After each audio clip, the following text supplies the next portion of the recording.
Today we have the 2021 Hyundai Ioniq. This is an electric vehicle with just under 32,000 miles.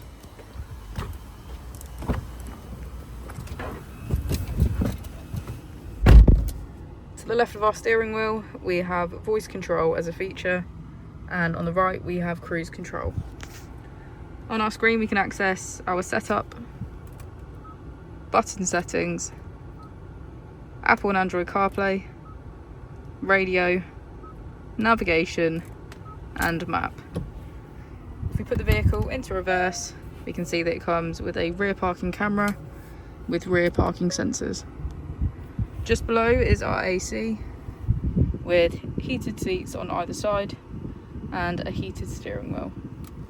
If we press our drive mode button, we can switch between sport mode, eco, normal and eco plus. As we go into the back of the vehicle, we can see that it has a full cloth grey interior.